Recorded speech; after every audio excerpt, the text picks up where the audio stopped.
Telangana cabinet విస్తరణ ఇంకెప్పుడు? ఇప్పుడు తెలంగాణ రాజకీయాల్లో ఇదే అంశంపై చర్చ జరుగుతోంది. కేబినెట్ విస్తరణ 3 అడుగులు ముందుకు 7 అడుగులు వెనక్కి అన్నట్లుగా నడుస్తోంది. అంతా కొలిక్కి వచ్చింది నేడో రేపో విస్తరణ అంటూ ఒకవైపు ప్రచారం జరుగుతున్నప్పటికీ కూడా విస్తరణకు ముహూర్తం రావడం లేదు. ఆశావాహుల సంఖ్య ఎక్కువగా ఉండడమే దీనికి కారణమా? సామాజిక సమీకరణాలకు కూడా సెట్ కావడం లేదా? జిల్లాల వారీగా ప్రాతినిధ్యం పెద్ద సమస్యగా మారిందా అన్న ప్రశ్నలు జోరుగా వినిపిస్తున్నాయి. తెలంగాణ కేబినెట్ విస్తరణ అంశం మళ్లీ మొదటికే వచ్చిందని కొందరు చర్చించుకుంటున్నారు. తెలంగాణ కేబినెట్ లో ప్రస్తుతం ఉన్న 6 ఖాళీలకు ఆశావాహుల సంఖ్య ఎక్కువగా ఉన్నట్లుగా తెలుస్తోంది. దీంతో మంత్రివర్గ విస్తరణ అధిష్టానానికి పెద్ద తలనొప్పిగా మారింది. ఈ కారణంగానే ప్రభుత్వం ఏర్పడి 1.5 ఏళ్ల కావస్తున్నా ఇంకా విస్తరణ పూర్తి కాలేదని రాజకీయ నిపుణులు అంచనా వేస్తున్నారు.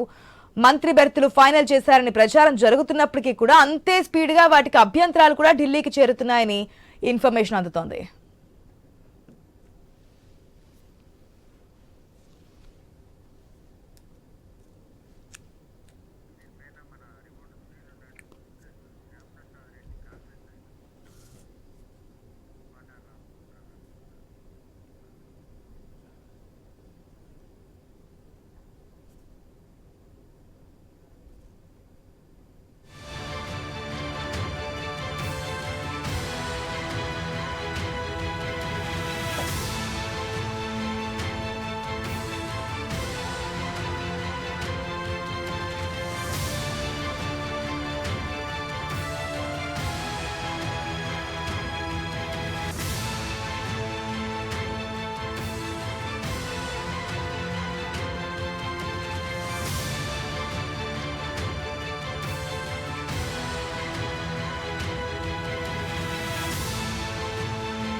రైట్, మనం చూస్తున్నాం ఏదైతే కేబినెట్ విస్తరణ ఎప్పటికి పూర్తవుతోంది. సాధారణంగా మనం ప్రతిసారి మాట్లాడుకుంటుంటాం, సీఎం, డిప్యూటీ సీఎం, మంత్రులు ఎవరైనా ఢిల్లీకి వెళ్తుంటే వెంటనే వచ్చే ఆ మాట కేబినెట్ విస్తరణ జరగబోతోంది, మంత్రులు ఎవరైతే ఉన్నారో 6 ఖాళీలను కూడా భర్తీ చేయడానికి వెళ్తున్నారని చెప్తూ ఉంటాం.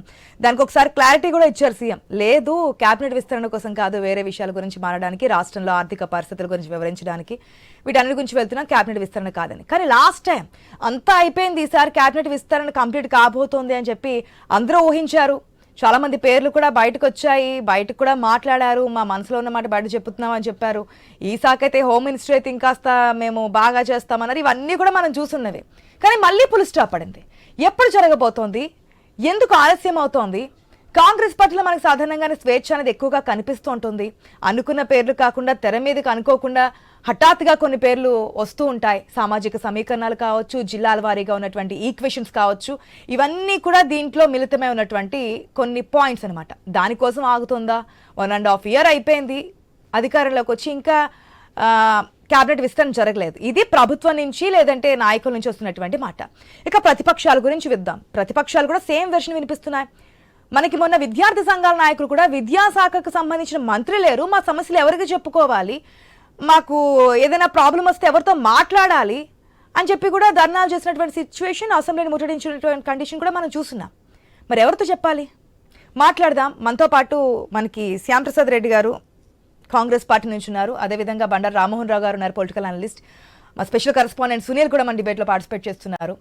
అందరికీ గుడ్ మార్నింగ్ అండి, నమస్తే. ఫస్ట్గా సునీల్, మనం చూస్తున్నాం అనేక సందర్భాల్లో మంత్రివర్గ విస్తరణ జరగబోతుంది, మంత్రివర్గ విస్తరణ కోసమే ఢిల్లీకి వెళ్తున్నారు సీఎం అని చెప్పి ప్రతిసారి దానికి సంబంధించినటువంటి క్లారిటీ ఇస్తూనే ఉన్నారు. దానికి అంటే మంత్రివర్గ విస్తరణ కోసం కాదు అనేది. మొన్నైతే అంతా అయిపోయింది అనుకున్నారు, మళ్ళీ మొదటికే వచ్చింది. ఎప్పటికయ్యే ఛాన్సెస్ ఉందనుకోవచ్చు? ఈసారి ఉగాది నాటికి ఖచ్చితంగా తెలంగాణ మంత్రివర్గ విస్తరణ ఉంటుందన్న విస్తృత ప్రచారం అయితే జరుగుతుంది. అసెంబ్లీ సెషన్స్ ఉన్నప్పటికీ ఆల్ ఆఫ్ సడన్ గా సీఎం కావచ్చు, అదేవిధంగా డిప్యూటీ సీఎం మంత్రి ఉత్తమ్ కుమార్ రెడ్డి పిసిసి చీఫ్ ని ఏఐసిసి ఢిల్లీ పిలిపించింది. వాళ్ళతో సుదీర్ఘంగా చర్చించారు. దాదాపుగా 2.5 గంటల పాటు చర్చించి ఆ తర్వాత ఇండివిజువల్ గా కూడా అభిప్రాయాలు అయితే తీసుకున్నారు. గతంలో రాష్ట్ర వ్యవహారాల ఇన్ఛార్జ్ గా ఉన్నటువంటి ప్రస్తుతం రాష్ట్ర వ్యవహారాల ఇన్ఛార్జ్ గా ఉన్నటువంటి మీనాక్షి నటరాజన్ కూడా మంత్రివర్గ విస్తరణకు సంబంధించి ఎవరికి పదవులు కేబినెట్ లోకి తీసుకోవాలి అన్న అంశంపై పిసిసి చీఫ్ తో కావచ్చు, అదేవిధంగా సీఎం తో వాళ్ళు డిస్కస్ చేశారు. ఇక ఈసారి మాత్రం ఖచ్చితంగా ఇది మంత్రివర్గ విస్తరణ ఉంటుంది అని చెప్పేసి అయితే తెలుస్తుంది. ఏఐసిసి కూడా దీనికి సంబంధించి గ్రీన్ సిగ్నల్ ఇచ్చినట్టుగా పార్టీ వర్గాల్లో అయితే చర్చ జరుగుతుంది. ఉగాది ముందు రోజు కానీ లేకపోతే ఏప్రిల్ 1 నాటికి ఖచ్చితంగా ఫస్ట్ వీక్ లో ముహూర్తం కూడా ఖరారు చేశారు. ఎవరైతే మంత్రి పదవులు దక్కించుకుంటారో వాళ్ళకి సంబంధించి ప్రమాణ స్వీకారానికి సంబంధించి అన్న సమాచారం కూడా ఇటు మంత్రుల నుంచి కూడా వస్తుంది. ఒకవేళ అదే కనుక కన్ఫర్మ్ అయితే మాత్రం ఈసారి మంత్రివర్గంలో ఎవరిని తీసుకుంటారు, ఏ సామాజిక వర్గానికి పదవులు కట్టబెట్టుతారు అనేది కూడా విస్తృతంగా చర్చ జరుగుతుంది. ఇప్పటికే ఉమ్మడి నిజామాబాద్ జిల్లాకు సంబంధించినటువంటి సుదర్శన్ రెడ్డి పేరు అయితే ప్రధానంగా వినిపిస్తుంది ఆ జిల్లా నుంచి. ఎందుకంటే ఆ జిల్లాకు సంబంధించి ఇప్పటి వరకు మంత్రివర్గంలో స్థానం దక్కలేదు కాబట్టి ఆ జిల్లా నుంచి సుదర్శన్ రెడ్డి సీనియర్ గా ఉన్నారు. ఇక ఆయనకు రెడ్డి సామాజిక వర్గం నుంచి ఆయనకు కేటాయించే అవకాశాలు ఉన్నట్టు తెలుస్తుంది. ఆయనకు పోటీగా ఉమ్మడి నల్గొండ జిల్లా నుంచి మరొకరు కోమటిరెడ్డి రాజగోపాల్ రెడ్డి పోటీగా ఉన్నారు. మరి ఇప్పటికే నల్గొండ జిల్లాలో 2 మంత్రి పదవులు అనుభవిస్తున్నారు కాబట్టి మరి ఆయన పోటీగా ఉన్నారు.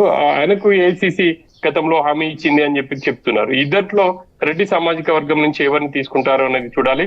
ఇప్పటి వరకు ఉన్నటువంటి సమాచారం ప్రకారం బీసీ కోటా నుంచి ఖచ్చితంగా శ్రీహరి ముదిరాజ్ ఉమ్మడి మహబూబ్ నగర్ జిల్లాకు చెందినటువంటి శ్రీహరి ముదిరాజ్ పేరు అయితే ప్రధానంగా వినిపిస్తుంది. ఆయనకు దాదాపుగా బీసీ కోటాలో కన్ఫర్మ్ అనేది ఇటు పార్టీ వర్గాల నుంచి కూడా తెలుస్తుంది. మరి ఏం జరగబోతుంది అనేది చూడాలి. ఇక ఎస్సీ సామాజిక వర్గం నుంచి వివేక్ పేరు వినిపిస్తుంది.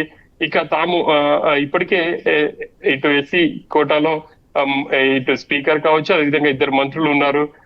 ఇక మాల సామాజిక వర్గం నుంచి వివేకం తీసుకునే అవకాశం ఉంది అని చెప్పేసి ఎప్పుడైతే ప్రచారం మొదలైందో జనాభాలో అధికంగా ఉన్నటువంటి తమకు కూడా ఖచ్చితంగా మంత్రివర్గంలో స్థానం కల్పించాలి అని చెప్పేసి ఇప్పటికే మాదిక సామాజిక వర్గం నేతలు సీఎం ని కలిశారు. ఆయనకు ఒక వినతి పత్రం కూడా ఇచ్చారు. ఆ తర్వాత ఏఐసిసి అధ్యక్షుడు ఖర్గే రాహుల్ కి కూడా వాళ్ళకు లెటర్ అయితే రాశారు. ఇక మరి ప్రస్తుతం ఆ పోటీ కూడా నెలకొంది. మరి ఏఐసిసి వీటన్నిటిని పరిగణలోకి తీసుకొని ఎస్సీలో ఏ సామాజిక అందులో ఉన్నటువంటి ఎవరికి మంత్రివర్గంలో స్థానం కల్పిస్తుంది అనేది చూడాలి. ఇక మైనారిటీ కోటానా లేకపోతే మరోవైపు ఇక ఎస్టీ కోటానా మరొకటి ఇంకొక ఎవరికి ఇస్తారు అనేది కూడా ఇప్పుడు ఒక చర్చనీయాంశంగా మారింది. ఏఐసిసి అన్ని పరిగణలోకి తీసుకొని ఖచ్చితంగా మంత్రివర్గంలో అవకాశం కల్పిస్తుంది అని చెప్పేసి పార్టీ నేతలు చెప్తున్నారు. ఇప్పటి వరకు కూడా ఎవరైతే మంత్రి పదవి ఎక్స్పెక్ట్ చేస్తున్నారో వాళ్ళకి ఖాయమని చెప్పేసి అని అనుకుంటున్నారో వాళ్ళకి సంబంధించి కూడా మనం మాట్లాడినప్పుడు తమకు ఇప్పటి వరకు అయితే ఏఐసిసి నుంచి కానీ సీఎం నుంచి ఎటువంటి సమాచారం లేదని చెప్తున్నారు. కాబట్టి తాము ఆశిస్తున్నాం, తమ వంతు ప్రయత్నాలు చేస్తున్నాం అని చెప్తున్నారు. అదే విధంగా ఇప్పుడు లేటెస్ట్ గా ఉమ్మడి వరంగల్ జిల్లాకు చెందినటువంటి నర్సంపేట ఎమ్మెల్యే మాధవరెడ్డి కూడా ఆయన నిన్న ఢిల్లీ వెళ్లారు. ఏఐసిసి అధ్యక్షుడు మల్లికార్జున ఖర్గేని కలిశారు. రాష్ట్ర వ్యవహారాల ఇన్ఛార్జిని కూడా కలిశారు. తనకు ఖచ్చితంగా మంత్రి పదవి ఇవ్వాలి అని చెప్పేసి కూడా ఆయన అడిగినట్టు తెలుస్తుంది. తాను జిల్లాలో సీనియర్ గా ఉన్నాను, గత 10 ఏళ్లు బీఆర్ఎస్ ఎన్ని ఇబ్బందులు పెట్టినప్పటికీ పార్టీలో ఉన్నాను. ఇవన్నీ అంశాలు కూడా ఆయన మీనాక్షి నటరాజన్ కావచ్చు, అదేవిధంగా ఏఐసిసి అధ్యక్షుడు ఖర్గేకి అయితే వివరించారు. ఇట్లా ప్రస్తుతానికైతే పోటీ చాలా తీవ్రంగా ఉంది. మరి ఏఐసిసి ఎవరి వైపు మొగ్గు చూపుతుంది అనేది చూడాలి. ఒకవేళ ఇటు మంత్రివర్గ విస్తరణ జరిగితే ఎవరికి ఏ పోర్ట్ఫోలియో ఇస్తారు అనేది కూడా ఇప్పుడు కొంత చర్చ కూడా జరుగుతుంది. ఇప్పుడు ఉన్నటువంటి మంత్రుల దగ్గర చాలా వరకు ఒక్కొక్కరి దగ్గర 3 నుంచి 4 శాఖల వరకు కూడా ఉన్నాయి. వాళ్ళ ఇప్పుడు ఉత్తమ్ కుమార్ రెడ్డి ఆయన దగ్గర సివిల్ సప్లై, ఇరిగేషన్ 2 ఉన్నాయి. తనకు సివిల్ సప్లై వద్దు, రెవెన్యూ శాఖ ఇవ్వాలి అని చెప్పేసి ఆయన ఏఐసిసి వద్ద ప్రపోజల్ పెట్టినట్టు తెలుస్తుంది. మరి ఏఐసిసి ఎటువంటి అంటే ఎవరికి ఆయనకు అవే పదవులు ఉంచుతుందా లేకపోతే అవే పోర్ట్ఫోలియోలు ఉంచుతుందా లేకపోతే ఇంకేం కేటాయిస్తుంది అనేది చూడాలి. వీటికి సంబంధించి కూడా చర్చ అయితే జరుగుతుంది. ఇక విద్యాశాఖకు సంబంధించి సీఎం ఒక క్లారిటీ ఇచ్చారు. 2 రోజుల క్రితం మండలిలో మాట్లాడినటువంటి ఆయన ఖచ్చితంగా విద్యాశాఖ తన వద్దే ఉంటుంది అని చెప్పేసి ఆయన ఒక క్లారిటీ అయితే ఇవ్వడం జరిగింది. సీఎం వద్ద కూడా ఇప్పుడు ప్రధానమైనటువంటి శాఖల్ని హోంశాఖ కావచ్చు, అదేవిధంగా మున్సిపల్ అడ్మినిస్ట్రేషన్, జనరల్ అడ్మినిస్ట్రేషన్ ఇవన్నీ కూడా సీఎం వద్దే ఉన్నాయి. కాబట్టి సీఎం వద్ద ఉన్నటువంటి హోమ్ కావచ్చు, అదేవిధంగా మిగతావి ఇంకెవరికైనా మంత్రివర్గంలో తీసుకున్న వాళ్ళకు కట్టబెట్టడం, లేకపోతే ఇప్పుడు ఉన్న సీనియర్లలో ఎవరికైనా ఇవ్వడమా, ఏం జరగబోతుంది అనేది అయితే మరి కొద్ది రోజుల్లో మాట్లాడదాం. Senior welcome back. మనం చూస్తున్నాం క్యాబినెట్ విస్తరణ ఎప్పుడు అనేది. రామ్మోహన్ రావు గారు ఉన్నారు మనకి, పొలిటికల్ అనలిస్ట్. రామ్మోహన్ రావు గారు నమస్తే అండి. నమస్తే. రామ్మోహన్ రావు గారు ఎప్పటి నుంచో వింటున్నటువంటి మాట, క్యాబినెట్ విస్తరణ జరగబోతోంది 1.5 year అయిపోయింది. కానీ కీలక శాఖలకు సంబంధించి 6 ఖాళీలు ఉన్నాయి మొత్తం క్యాబినెట్లో. ఈ 6 ఖాళీల భర్తీ ఎప్పుడు అనేది మనం సాధారణంగా చూస్తుంటాం. లాస్ట్ టైం ఎమ్మెల్సీ ఎలక్షన్స్ అప్పుడు ఎవ్వరు ఊహించినటువంటి పేరు కొన్ని మనకి తెర మీదకి రావడం, ఢిల్లీలో మంత్రాలు జరగడం, అనుకోకుండా ఆ పేర్లు ఇక్కడ రావడం, ఎమ్మెల్సీకి ఎన్నికవడం మనం చూస్తూ ఉన్నాం. సో ఇటువంటి పరిస్థితుల్లో క్యాబినెట్కి సంబంధించి ఎవరు అమాత్య యోగం సాధించబోతున్నారు, ఎవరికి దక్కబోతుంది అనేది కూడా ఒక కీలక ప్రశ్నగా మారుతుంది. ఎందుకంటే ఉన్న పదవులు 6, లిస్ట్ మాత్రం చాలా కనిపిస్తోంది, ఆశావాహుల సంఖ్య. సో ఎప్పుడులోగా క్లారిటీ వచ్చే అవకాశం ఉంది అనుకోవచ్చు సార్? ఆశ గారు, మీకు అట్లాగే కాంగ్రెస్ ప్రతినిధి శ్యామ్ ప్రసాద్ రెడ్డి గారికి, మీ రిపోర్టర్ సునీల్ గారికి, ఐ న్యూస్ ప్రేక్షకులు నమస్కారం. జాతీయ పార్టీకి కొన్ని అవరోధాలు ఉంటాయి. జనరల్గా ప్రాంతీయ పార్టీలన్నీ ఆల్మోస్ట్ ఆల్ ప్రైవేట్ ఆస్తులుగా మారిపోయిన సందర్భంలో ఎవరిని మంత్రివర్గాలు తీసుకోవాలి, ఎవరిని వద్దు అనేది ఆయా అధిష్టానం ఇక్కడే ఉంటుంది కానీ నిర్ణయించుకుంటారు. కేసీఆర్ని కాదని టీఆర్ఎస్ లో మంత్రి పదవులు ఎవరు లభించవు, జగన్మోహన్ రెడ్డి కాదని వైఎస్ఆర్సీపీ, చంద్రబాబు నాయుడు కాదని, ఇట్లా ప్రాంతీయ పార్టీలకు పరిమితులు ఉండవు ఇట్లా. కానీ జాతీయ పార్టీలు కాదు, కాంగ్రెస్ కావచ్చు, బీజేపీ కావచ్చు, పరిమితులు ఉంటాయి. అధిష్టాన వర్గం ఢిల్లీలో ఉంటుంది. ఇది ప్రజా సమస్యన అంటే అవునని చెప్పాలి. ఎందుకంటే శాఖలు ఖాళీగా ఉన్న, ముఖ్యంగా విద్యాశాఖ ఖాళీ ఉన్నది, అట్లాగే హోంశాఖ ఖాళీగా ఉన్నది. అంటే ఖాళీగా అంటే ముఖ్యమంత్రి చూసుకుంటున్నారు కనుక ఓ రకంగా చెప్పాలంటే మంచి శాఖలకు, అంటే ప్రజలకు రోజు సంబంధాలు ఉన్న శాఖలకు మంత్రులు ఉండాలని మనం అందరూ ఆశిస్తాం. సరే, 15 ఏళ్ళు గడిచిపోయింది. ఇప్పుడు ఎట్లా అంటే ఆశావాహులు ఏమో 18 మంది ఉన్నారు, ఉన్నాయి పోస్టులు 6. మనకు లిమిటేషన్ ఏంటంటే 18 మాత్రమే ఉంటాయి. ఈ 18లో 12 ఆల్రెడీ 2/3 మనకు 2/3 మంత్రివర్గం నడుస్తున్నది. ఇప్పుడు ఈ మిగతా 6 పోస్టులు ఇప్పుడు నింపుతారంటే ఆశావాహులను పెడతానంటే ఆశ, కొడతానంటే భయం అనేది తెలంగాణలో సామెత.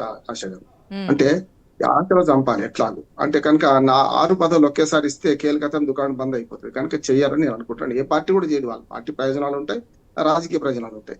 కనుక ఇంకా ఆశలు పెట్టాలంటే 4 పదవులు నింపుతానన్నారు. కానీ ఆశావాహులు ఎక్కువ ఉండడం వల్ల ఇంకోటి, గతంలో షరతులు కొన్ని, ఇప్పుడు మనకి హామీలు ప్రజలకు ఎట్లా ఇచ్చారో కాంగ్రెస్ పార్టీ మేనిఫెస్టోలో మరి నాయకులకు కూడా కొన్ని హామీలు ఇచ్చింది. ఉదాహరణకు రాజగోపాల్ రెడ్డి గారు బీజేపీ నుంచి కాంగ్రెస్ లో చేరితే మీకు మంచి పదవి ఇస్తామని, ఇట్లా వివేక్ గారు, ఇట్లా వీళ్ళందరికీ కూడా కొన్ని ఆశలు. రాజగోపాల్ రెడ్డి అయితే స్టార్ట్ నుంచి అసెంబ్లీ వేదికగానే ఆయన తన స్వరాన్ని వినిపించినటువంటి సిచ్యువేషన్స్ చూస్తున్నాం. అంటే పార్టీ మారారు, బీజేపీకి వెళ్ళారు, పోటీ చేసి గెలిచింది కాంగ్రెస్ పార్టీలోనైనా అసెంబ్లీ సాక్షిగానే చాలా సార్లు హింట్లు ఇస్తూ వచ్చారు. మనం కూడా రీసెంట్ గా హోమ్ మినిస్టర్ అయితే నేను ఇంకా బాగా చేస్తాను అంటే నాకు ఇవ్వండి అని చెప్పి డైరెక్ట్ గా చెప్తున్నటువంటి సిచ్యువేషన్. అంటే కోమటిరెడ్డి బ్రదర్స్ మొదటి దూకుడుగా ఉంటారు. ఇప్పుడు వాళ్ళు ఏది చెప్పినా లెక్క అవుతుంది. కానీ తీర్మానం ఆయన నేను సమర్థించాను. నేను ఆయన భాష కానీ వాటిని కానీ ఈ పార్టీలో తీర్మానం మండల కోన్యాయం, రాజగోపాల్ రెడ్డి కోన్యాయం జరుగుతుంది కదా, చూస్తున్నాం కదా. రాజగోపాల్ రెడ్డి గతంలో కాంగ్రెస్ పార్టీని ఎంత దూషించిండ్రు, మునుగోడు ఉప ఎన్నిక సందర్భంగా కాంగ్రెస్ ని ఎట్లా కించపరిచిండు, దానికి వెంకటరెడ్డి గారు ఎంత సహకరించారు మనం చూసాం. కాంగ్రెస్ మిత్రుడు ఒప్పుకోకపోయినా ఇవన్నీ వాస్తవమే కదా. మరి అదే ఒక మాట అందుకు బీసీ రిజర్వేషన్ గురించి తప్పే అది. కానీ ఆయన బహిష్కరించాల్సుకుంటే ఈ కోమటిరెడ్డి బ్రదర్స్ ఇద్దరిని బహిష్కరించాలి. ఎందుకంటే ఎన్నికల్లో అమెరికాలో ఉండి తమ్ముడికి ఓటేమో చేశారు కదా. నేను రెండులకు వ్యతిరేకం కాదు. నేనేమంటున్నానంటే జరుగుతున్న పరిణామాలు గమనిస్తే ప్రజలు అర్థం చేసుకుంటున్నారు కదా అని ఒకటి. రెండోది ఏంటంటే ఇప్పుడు హామీలు ఇద్దరికి ఇచ్చారు. వాళ్ళు ఏది ఇద్దరికి కాదు, ఇంకో 4 కూడా ఇచ్చారు. కానీ ఇంత పెద్ద ఎత్తున కాదు. పార్టీలు మారితే బీజేపీ నుంచి కాంగ్రెస్ లోకి వస్తే రాజగోపాల్ రెడ్డికి, అట్లానే వివేక్ ఇద్దరికి ఇచ్చారు ఒకటి. రెండోది ఏంటంటే సామాజిక సమీకరణ కూడా కాంగ్రెస్ పార్టీ చూడాల్సి వస్తుంది. నేను మిగతా పార్టీలకు అంత ఉండకపోవచ్చు కానీ సామాజిక సమీకరణ దృష్ట్యా రేవంత్ రెడ్డి పలుకుబడి మళ్ళీ తక్కువ అవుతుందని ఆరోపణలు వస్తున్నాయి. కానీ అది కరెక్ట్ కాదు. జాతీయ పార్టీలు ఎట్లా ఉంటదంటే అన్ని రేవంత్ రెడ్డి మీద విడిచిపెట్టినారు కదా, మిగతా వర్గాలు అన్ని ఉంటాయి కదా. గతంలో దీపాదాస్ మున్షి కొంత మొగ్గు చూపించింది అనే ఆరోపణతోనే ఆమెను తొలగించి మీనాక్షి నటరాజుని పెట్టారు ఆశ కదా. అంతేందుకు దిగ్విజయ్ సింగ్ లాంటి మాజీ మధ్యప్రదేశ్ ముఖ్యమంత్రి, పెద్ద రాష్ట్రానికి, అటువంటి ఆయన రాజశేఖర రెడ్డితో అంటగాగుతున్నారని చెప్పి ఆయన మీద కూడా భేటీ వేశారు కదా, అప్పుడు ఆయనను కూడా పక్క తెప్పించారు కదా. అధిష్టాన వర్గం తప్పనిసరి ఇట్లాంటి ఆయన చూస్తుంది. మీనాక్షి నటరాజన్ కు ఒక మంచి పేరు ఉన్నది, సాదాసీదా మనిషి. ఆమె ఉన్నట్టు రిపోర్ట్ చేస్తాను అనుకుంటారు. ఉన్నదని రిపోర్ట్ చేస్తే ఏంటంటే కాంగ్రెస్ పార్టీని మొదటి నుంచి పట్టుకున్న, మొదటి నుంచి దీనికి కష్టకాలం నిలిచిన వాళ్ళకి మంత్రి పదవులు ఇవ్వాలి. ప్రజల అభిప్రాయం అదే. కాంగ్రెస్ పార్టీ కార్యకర్తల అభిప్రాయం ఎట్లా ఉంటది కనుక, కానీ అధిష్టాన వర్గాన్ని ధిక్కరించడానికి వాళ్ళు మాట్లాడలేరు. కానీ నేనేమంటున్నానంటే, ఉదాహరణకు నాకు ఆ మిత్రుడు కాదు, నాకు శత్రుడు కాదు, కానీ ఇప్పుడు అద్దెంకి దయాకర్ 2 సార్లు ఓడిపోయాడు. 3వసారి అధిష్టానం ఆపితేనే ఆగి నిజంగా ఈసారి గెలిచేవాడు. ఆ 2 సార్లు దురదృష్టం ఓడిపోయాడు.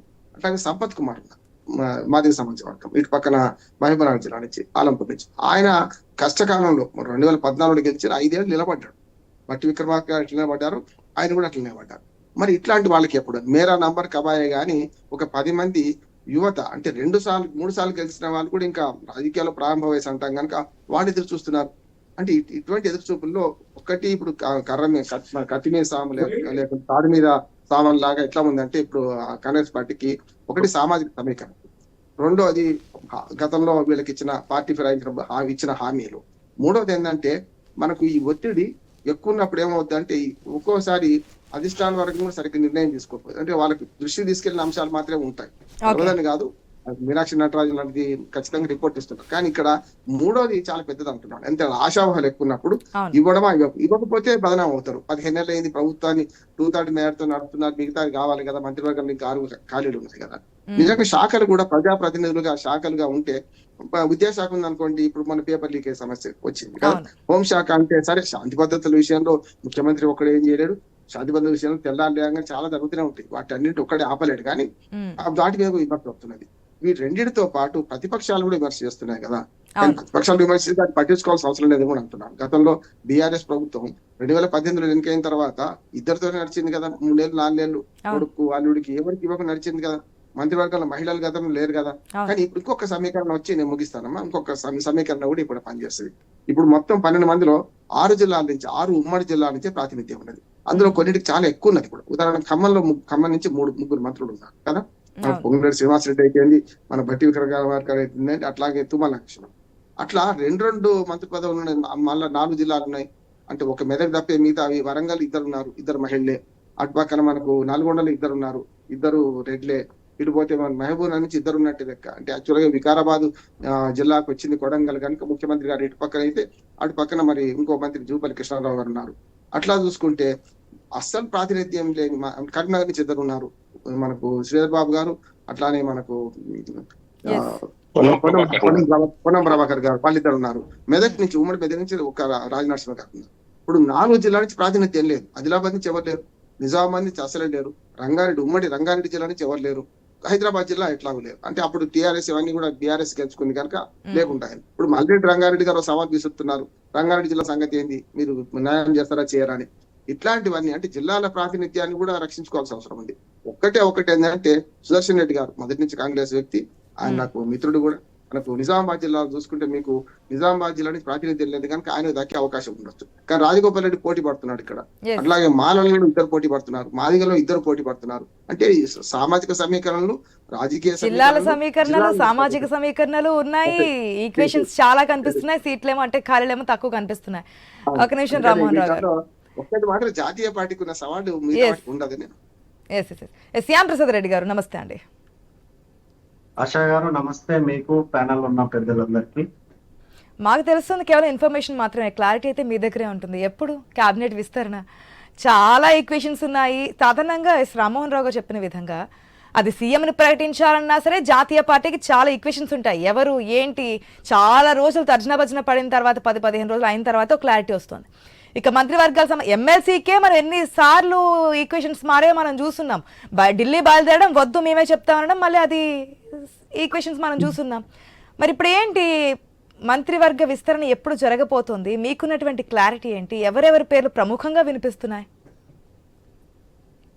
ఆశా గారు, ఇక్కడ ముఖ్యంగా గమనించాల్సినటువంటి విషయం ఏంటంటే, ముఖ్యమంత్రి గారు ఢిల్లీ పోయిన ప్రతిసారి కేబినెట్ ఎక్స్పెన్షన్ కోసమే ఢిల్లీ పోవట్లేదని కూడా గుర్తించాల్సినటువంటి ఒక పరిస్థితి.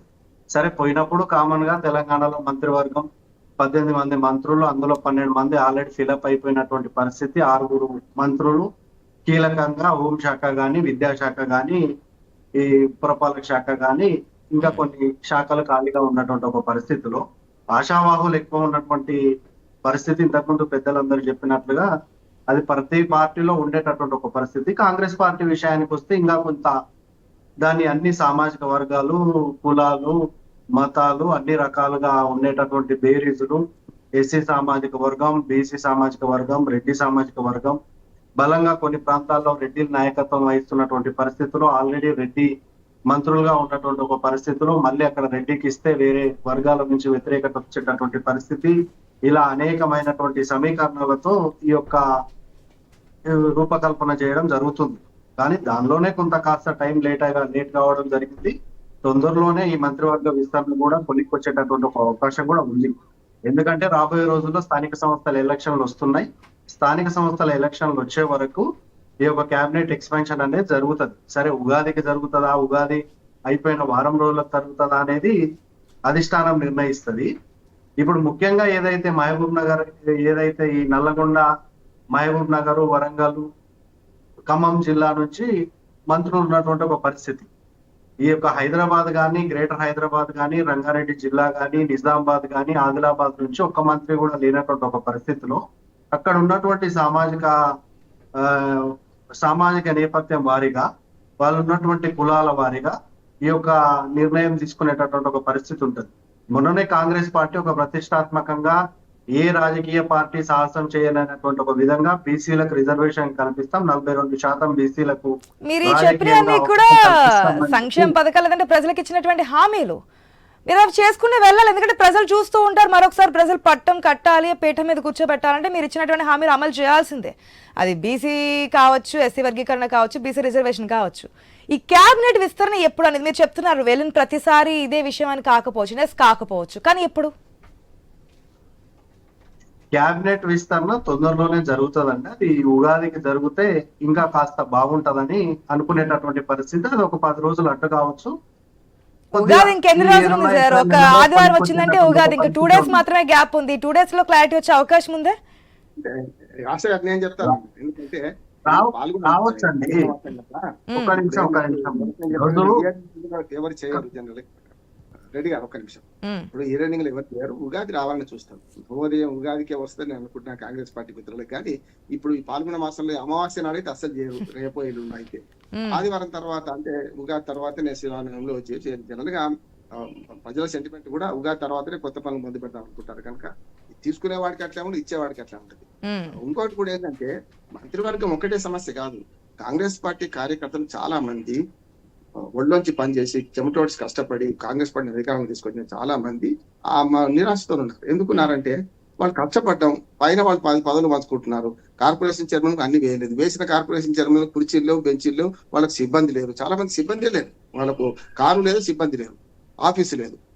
కొత్త కార్పొరేషన్ వేయాల్సి ఉన్నది. ఇంకొక లిస్ట్ తగ్గిందని అనుకోవచ్చు. ఎందుకంటే బీఆర్ఎస్ నుంచి వచ్చినటువంటి ఎమ్మెల్యేలకి ఎటువంటి అవకాశం లేదు ఇప్పుడు. విమర్శ కాదు అంటే రామ్మోహన్ రావు గారు చెప్పినట్లుగా ఏదైతే ఉగాది తర్వాతనే ఇది జరిగేటటువంటి ఒక పరిస్థితి ఉంటది. నాకున్నటువంటి సమాచారం ప్రకారం ఏప్రిల్ 10 తారీఖు లోపు, అంటే ఏప్రిల్ మొదటి వారంలో ఇది జరిగేటటువంటి ఒక పరిస్థితి కూడా ఉంటది. ఎమ్మెల్సీ ఎలక్షన్ లో మొన్న ఏ విధంగా అయితే ఎంతో మంది పేర్లు చర్చకు వచ్చినప్పటికీ కూడా చర్చలో లేనటువంటి వాళ్ళకు చాలా మందికి ఎమ్మెల్సీ పదవులు అనేది ఏ విధంగా వచ్చినాయో ఈ యొక్క క్యాబినెట్ ఎక్స్పెన్షన్ లో కూడా అలాంటి ఒక మార్పులే ఉంటాయి. అందులో బీసీలకు పెద్దపీట వేయడం జరుగుతుంది. ఎస్సీ ఎస్టీ మైనారిటీలకు కూడా ఈ యొక్క శాఖలో అవకాశం దొరికేటటువంటి పరిస్థితి ఉంటది. రాజగోపాల్ రెడ్డి గారు కానీ, సుదర్శన్ రెడ్డి గారు కానీ, మల్లెడ్డి రంగారెడ్డి గారు కానీ అక్కడ ఉన్నటువంటి ఈక్వేషన్ లో పరిస్థితి ఏం జరుగుతుంది అంటే, ఇప్పుడు ఒక రెడ్డికి అవకాశం కల్పించినప్పుడు ఉన్నవే 6 స్థానాలండి. 6 స్థానాల్లో పోటీ పడుతున్నటువంటి వాళ్ళు ముఖ్యంగా ప్రముఖంగా 3 జిల్లాల నుంచి పోటీ పడుతున్నటువంటి పరిస్థితి. నల్లగొండ నుంచి కోమటిరెడ్డి రాజగోపాల్ రెడ్డి గారు, రంగారెడ్డి నుంచి రామ్మోహన్ రెడ్డి గారు, మల్లెడ్డి రంగారెడ్డి గారు, అదే విధంగా నిజామాబాద్ నుంచి సుదర్శన్ రెడ్డి గారు, అదే విధంగా ఏదైతే ఓసీ సామాజిక వర్గం, వెల్మ సామాజిక వర్గం అయినటువంటి ప్రేమ్ సాగర్ రావు గారు ఆదిలాబాద్ నుంచి పోటీ పడుతున్నాడు.